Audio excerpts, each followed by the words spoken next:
Welcome to, quote unquote, my first Gran Turismo, which is Gran Turismo 3, but this one's kind of like Gran Turismo 3, and there ain't all that much to do.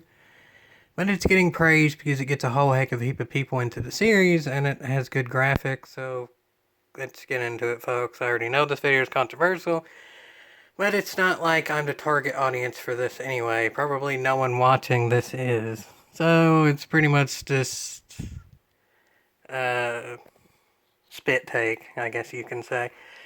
Because it starts out with not actual dialogue, just Sarah again, who's actually a real person who's like been to some of the events and stuff, but it's all just uh, text. So that ain't the dandiest way to start.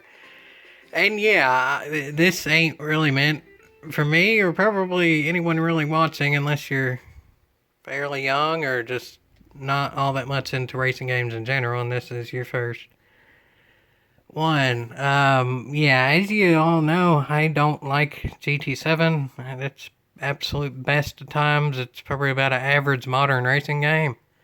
And you know how most people feel about modern racing games, so yeah. I'm not gonna have full on praise for this, I'll put it like that. To start out, this is meant for mostly kids, and starts out doing a license test with text to read. I haven't been a kid in a while, but I'm pretty cotton picking sure that kids these days don't want to start out with licenses and text to read. Not so sure how much that relates to the modern day youth, folks. Not so sure about that one. And everything else is locked. Really, about the only thing new, I think, maybe, is some of the music rallies, but in GT7, where you don't get any money for doing the music rallies, I haven't actually finished them, so I might be wrong in saying that some of these are new, but it's of what I know of, they are new. I finished everything in the game. It takes like 2 hours-ish, so yeah, really only about a third of what you're doing is actually racing other cars, so this is about as fun as it gets, other than the 1/3 of actually racing. The music rally, which probably has copyrighted music, but my PS4 also skips, so it's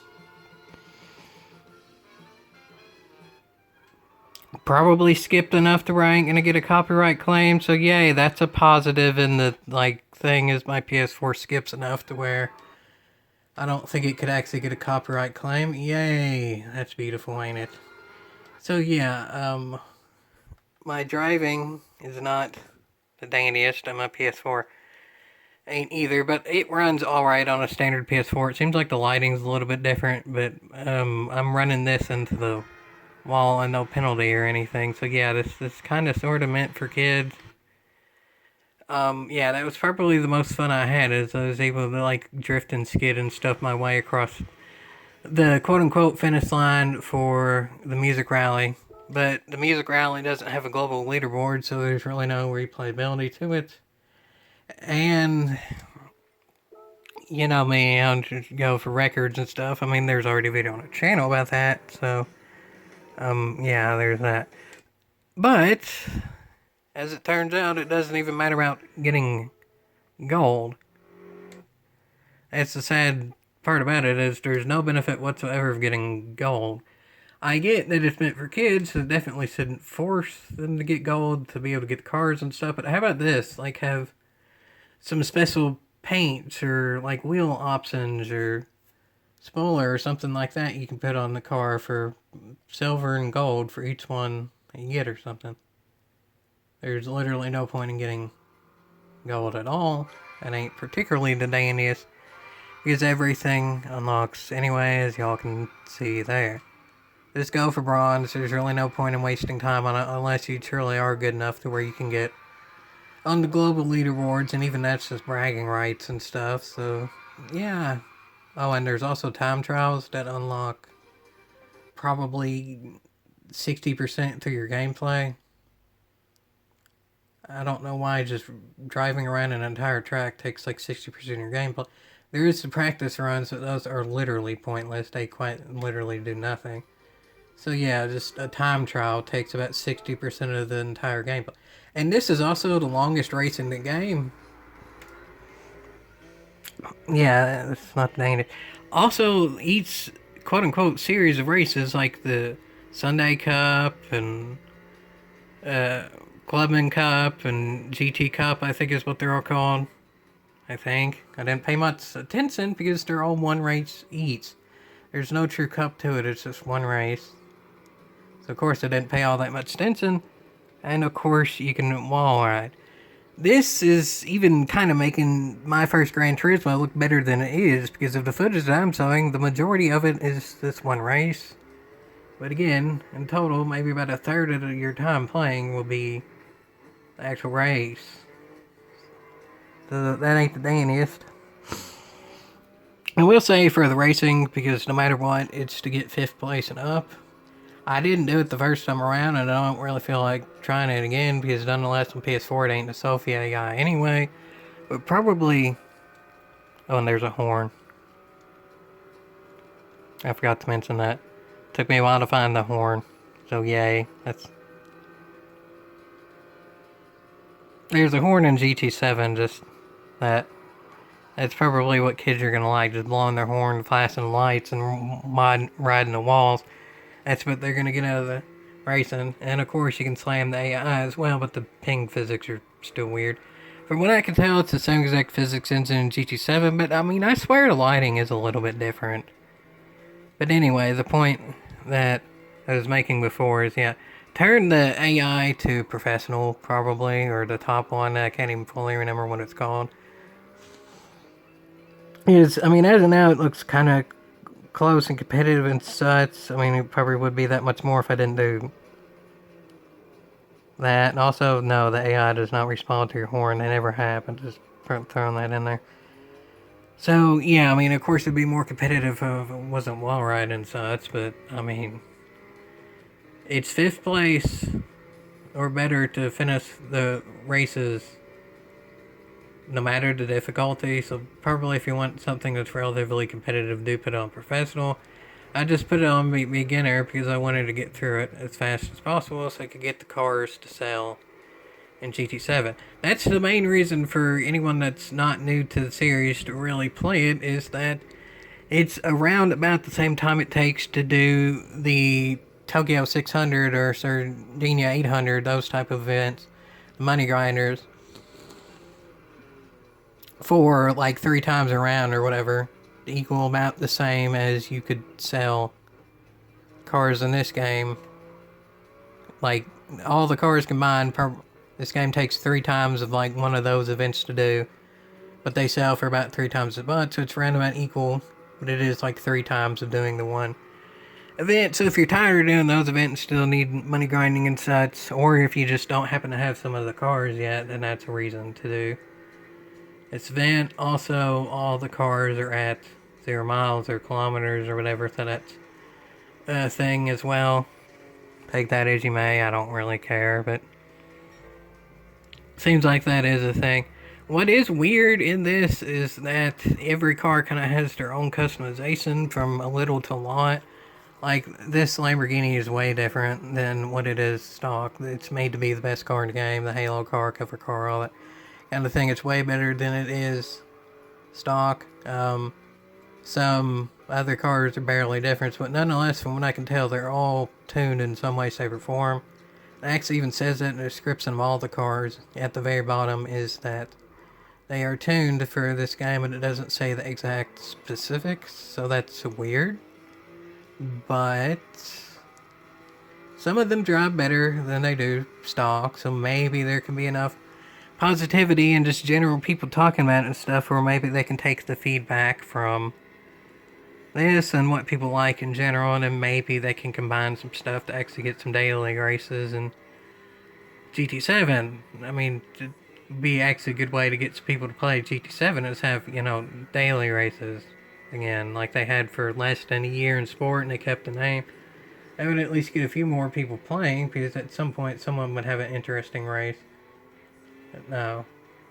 Of course, that would turn some of the hardcore players off somewhat more, but if they're trying to get just truly more total amount of players, a true daily race would be the way of going about it. And if they did some combination of these cars, that would be something. I'd rather just tune my car the exact way that I want it, but given of how glitchy the performance points are, it's not really the absolute dandiest to go with that, so you kind of have to make a middle ground.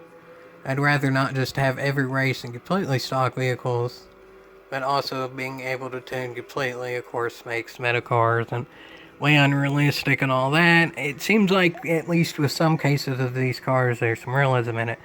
For one example, the Dodge Challenger finally, after all these years, without having to manually put it in it, it's actually given a gearbox to where it doesn't top out, or at least on any of the courses in this game, which is Trial Mountain, Deep Forest, and the small Kyoto. That's it.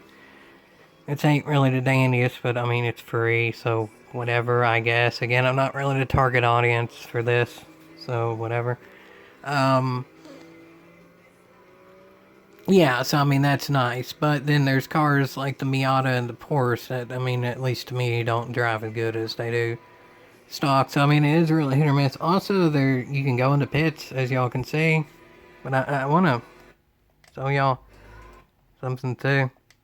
Again, to really put the AI on the maximum difficulty. Look what happens when I go into pits. Go into pits. You can hear my car slowing down. Look at the gap. Going 50 miles an hour. Look at the gap.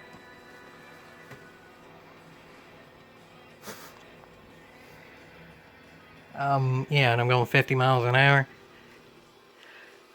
I don't know about that one. Put the AI in professional or highest level or whatever it's called. Yeah. Again, it's good they have the slower AI for people that are new to the game, but the annoying part is you don't actually unlock races immediately. So you have to get through the licenses, which also, in a minute, but I already gave spoilers of, is hard, and there's no reason to get gold, but still. Some of the licenses are harder to get bronze on, I would assume, than some of the races are with the beginner or whatever difficulty. But anyway, this is the end bit of the game.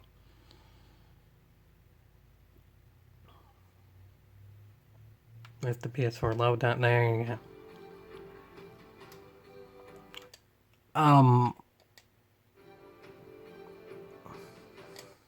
didn't even see that car in the entire game. Definitely didn't drive it. That Porsche doesn't drive well. Didn't even pay attention to that. Okay, that's fairly cool. The Kentos is the main attraction. It drives a lot better than the stock, and I can tell it's way tuned up, so that's cool. And the artwork is cool, but I mean, after this is like a long, I don't know exactly how long it is because I didn't pay attention to it, but quite long.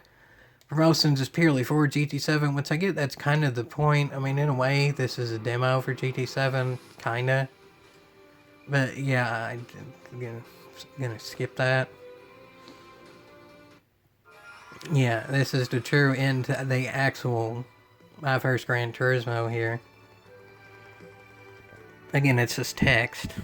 It's not the dandiest end, really. I mean, you can say that first part of the ending video was cool enough, even though like half the cars were either irrelevant, like there was no point in driving them because there were better cars you could use in the races or whatever, or I literally didn't even see it all. But anyway, that's the end. The time trials, as you can see, I mean, those up there if you get gold on them, so if you want the actual visual of it, then cool.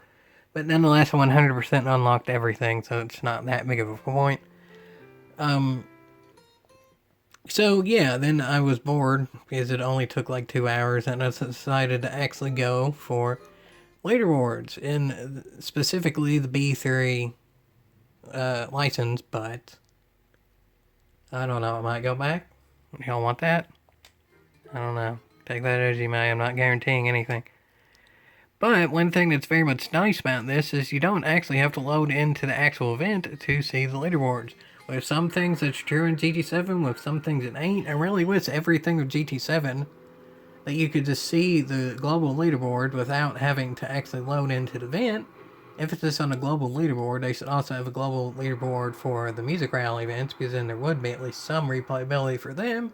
And as of now, they don't even have monetary replayability. You don't even get a reward for it, so it's kind of pointless. I get there's the point of you can play them offline, but at the very base level, you should be able to play about everything offline. Maybe you're not earning credits or whatever, but you should at the very least be able to do the events, which shows in this. You don't need an online connection to play this, and yet you can finish the entire thing. You can do races, albeit 3 of them, time trial, practice, music rally,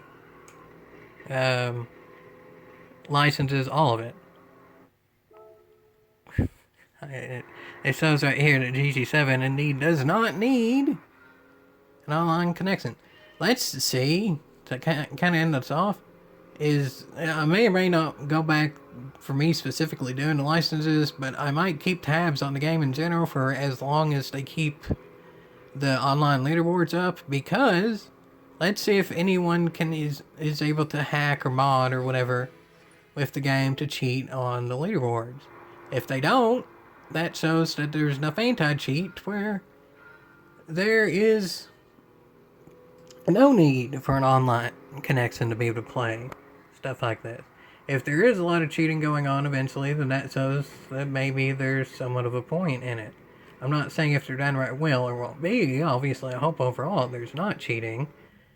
But I also hope that at some point you don't need an online connection to be able to play stuff like this, to just complete it. I get to see the leaderboards, that's what I'm saying, to check those for cheating and such. But, yeah. There's some things in my first Gran Turismo that I like that I wish were added to 7. Some of these cars together would be good for daily races. It's nice for some of the events that you can load the leaderboards without having to load the entire thing. And it seems like the at least from what I can tell, that some of the lighting is different, and from how it sounds like on PS5 that people are really liking it. I can't really say for absolutely certain on PS4. I mean, I'm playing it on like a 12-year-old TV with the standard PS4. It's 1080p, and I'm recording it on a phone, so I mean, I'm not gonna be the best judge of that, but nonetheless, seeing all that's really interesting. The only real replayability is trying to get global leaderboards on